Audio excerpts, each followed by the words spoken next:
All right, guys, get a piece of paper and a pencil out. I am going to go through kind of a basic bare bones primer on programming. Basically, how I set up most of my workouts. This is kind of the structure I like to use for most of my clients. Now, obviously, some people, there are extenuating circumstances or injuries or other things that make this kind of basic format inapplicable, but for the most part, this system works for everybody. This video will be more of a general overview, and then I'll probably go in and make some shorter videos that flesh out each of the sections a little bit more. But if you're familiar with the gym and have some kind of basic common sense working knowledge of programming, this should give you a good template to kind of plan your workouts.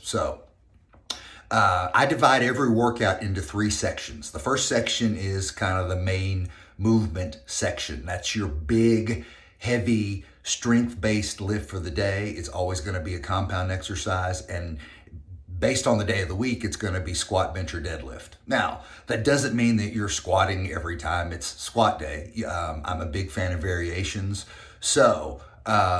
You wouldn't necessarily do a back squat every day on squat day. You might do a front squat. You might do a safety squat bar.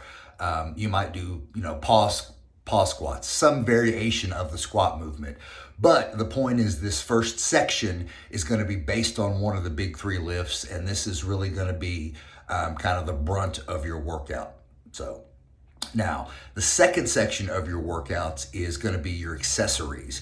And this is one thing that I see people make a lot of mistakes with, which is easy to fix, okay? There's really 2 points. First one, you should pick your accessories in order to combat and address weak points in your main lift, okay? You don't throw accessories in there randomly because you like doing the movement.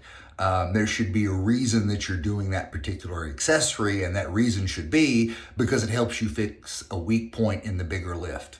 Kind of the second thing to consider for accessories is there's a hierarchy of accessories. You know what I mean? I generally will prescribe 3 accessories on any given day. Now, for this specific example, let's say it's deadlift day. So the first accessory I would typically prescribe is bent over row because bent over row is a big movement. You can use a lot of weight. You can still recruit a lot of muscle and a lot of strength in that, okay? As opposed to, say, something like a one-arm cable row. Now, one-arm cable row is great and can be used as an accessory, but it shouldn't be the bulk of your accessories. The main accessory you do should, again, be the kind of lift that you can put a lot of effort and a lot of strength into. Now, again, sticking with the back example, the second accessory that I would typically prescribe is, say, a one-armed row. And again, you can do a lot of weight on a one-armed row. It's unilateral, which is nice because then you can focus on weaknesses more.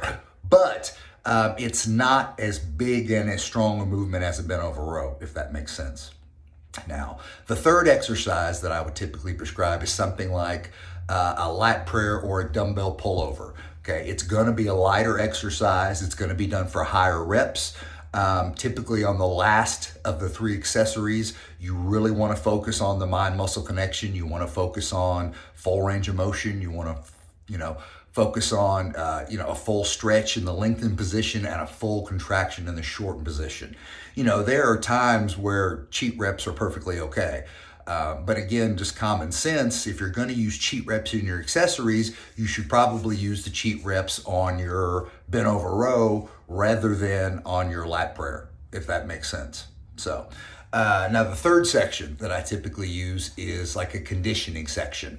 I fucking hate cardio. Sorry. I mean, if you love cardio, that's awesome. I should like it more, but I just fucking don't.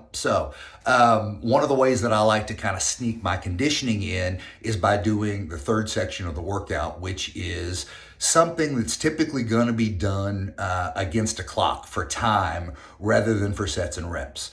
Again, keeping with the back example, a conditioning drill that I really like is farmer carries. Okay, you pick up dumbbells heavier than you want, and then you walk with them for as long as you can. And that's a good rule of thumb for any of these conditioning type exercises. Use heavier weight than you want and hold on to it for longer than you want. And so rather than tracking sets and reps, you pick up 2 heavy dumbbells, you walk with them as long as you can, you set it down, you rest a brief period, and then you try to walk farther the second time. Now, I'll typically do 3 or 4 passes with these, but again, each time the goal is to walk further with the same amount of weight. You want minimal rest period on this because I know it's cheesy and you hear people talk about it all the time on the internet these days, mindset conditioning. The conditioning portion of your workout really is a great chance to kind of dig into your guts and work on that. God damn it, we're going to do this even though it sucks. So again, this is a brief overview. I'll make more specific videos about each of the 3 individual sections. But again, kind of start your workout with one of the big 3, squat, bench, or deadlift, or a variation of one of those lifts. The second section of your workout should be your accessories, but your accessories should be geared towards fixing the weak points in your big lift. Don't just throw random accessories in there. And again, keep in mind, some accessories are bigger, heavier, stronger movements. Do those first. And if you're going to do cheat reps, limit those to the big, strong, heavy accessories. If you're doing a concentration curl for arms, don't cheat on a concentration curl. And again, I know that sounds goofy, but I see it all the time. Then the third section of kind of the basic workout template is the conditioning stuff. Find a weighted activity that you can do against the clock.